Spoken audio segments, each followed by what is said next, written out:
Que Dieu vous bénisse abondamment. Si Dieu est bon, pourquoi le mal? Nous voulons par la grâce de Dieu apporter les éclaircissements à travers la parole de Dieu à cette question qui est posée parmi tant d'autres à travers le monde. Nous savons que la parole de Dieu s'adresse au peuple de Dieu, à ceux qui ont faim et soif de connaître la vérité. La première étape vers la dégradation, lorsque la parole de Dieu n'est pas connue et vécue dans son intégrité, est de mettre l'erreur en pratique. Et la première clé et la plus fondamentale à la vie est de connaître et de croire que la parole est la volonté de Dieu révélée. Savoir que la parole de Dieu et la volonté de Dieu est l'étape primordiale pour la recherche de ce que Dieu a rendu disponible à l'homme pour manifester l'abondance physique, mentale et spirituelle.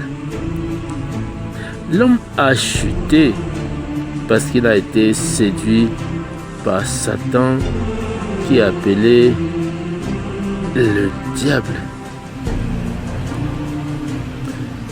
Le serpent, c'est Lucifer. Voilà comment il était avant la chute. Et c'est fondamental de le connaître comme il était. Allons en Ézéchiel 28 et lisons à partir du verset 12 jusqu'au verset 17. Il est écrit: Fils de l'homme, prononce une complainte sur le roi de Tyr. Tu lui diras: ainsi parle le Seigneur l'Éternel. Tu mettais le sceau à la perfection. Tu étais plein de sagesse, parfait en beauté. Tu étais en Éden, le jardin de Dieu. Tu étais couvert de toute espèce de pierres précieuses, de sardoine, de topaz, de diamants, de chrysolite, d'onyx, de jaspe, de saphir, d'escarboucle, d'émeraude et d'or. Tes tambourins et tes flûtes étaient à ton service, préparés pour le jour où tu fus créé. Tu étais un chérubin protecteur aux ailes déployées. Je t'avais placé et tu étais sur la sainte montagne de Dieu. Tu marchais au milieu des pierres étincelantes. Tu as été intègre dans tes voies depuis le jour où tu fus créé jusqu'à celui où l'iniquité a été trouvée chez toi. Par la grandeur de ton commerce, tu as été rempli de violence et tu as péché.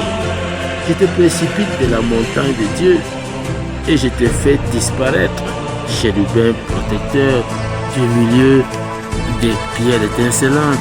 Ton cœur s'est élevé à cause de ta beauté.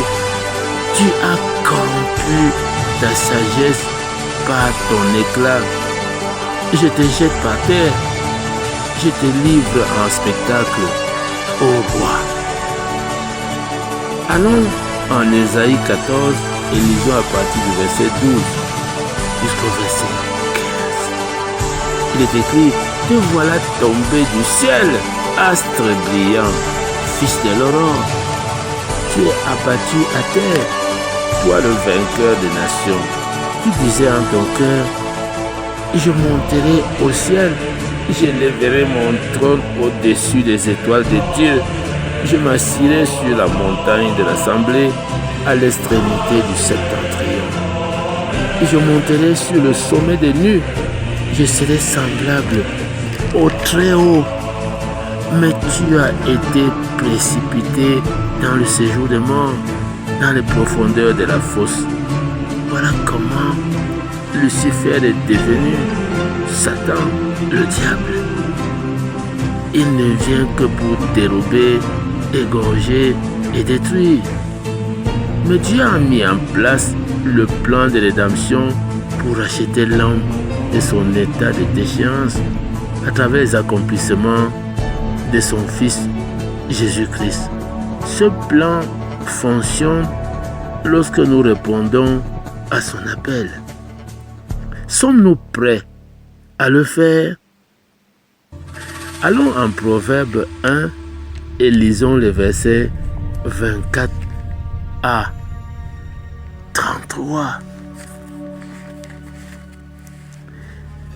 Il est écrit: puisque j'appelle et que vous résistez, puisque j'étends ma main et que personne n'y prend garde, puisque vous rejetez tous mes conseils et que vous n'aimez pas mes réprimandes, moi aussi je rirai quand vous serez dans le malheur. Je me moquerai quand la terreur vous saisira. Quand la terreur vous saisira comme une tempête et que le malheur vous enveloppera comme un tourbillon. Quand la détresse et l'angoisse fondront sur vous, alors ils m'appelleront et je ne répondrai pas. Ils me chercheront et ils ne me trouveront pas, parce qu'ils ont haï la science et qu'ils n'ont pas choisi la crainte de l'Éternel, parce qu'ils n'ont point aimé mes conseils et qu'ils ont dédaigné toutes mes réprimandes.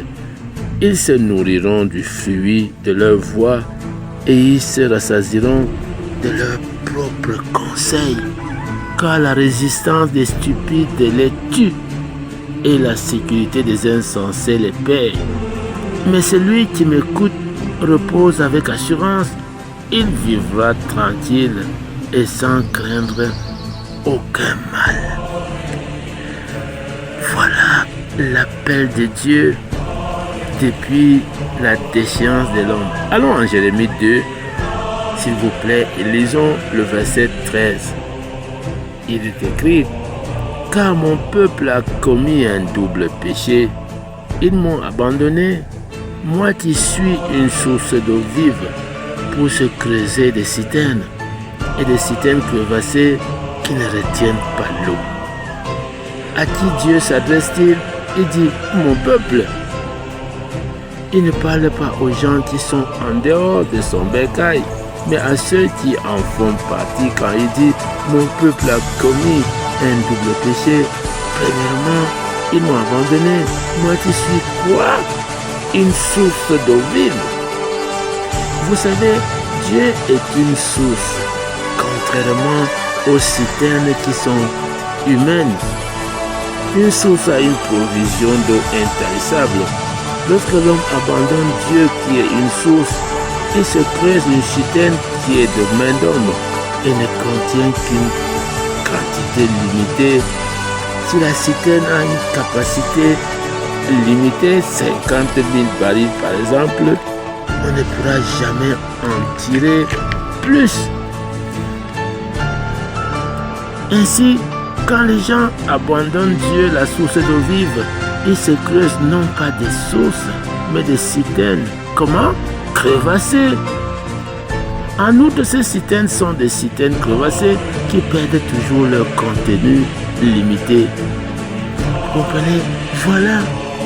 Lorsque les gens abandonnent Dieu, ils commencent à chercher à travers leur intelligence la solution.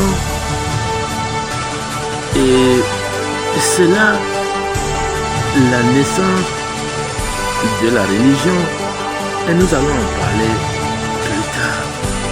Il y a tellement de religions parce que les gens cherchent Dieu à travers leur sagesse et leur connaissance. Dieu dit: puisque j'appelle et que vous résistez. C'est quoi l'appel de Dieu?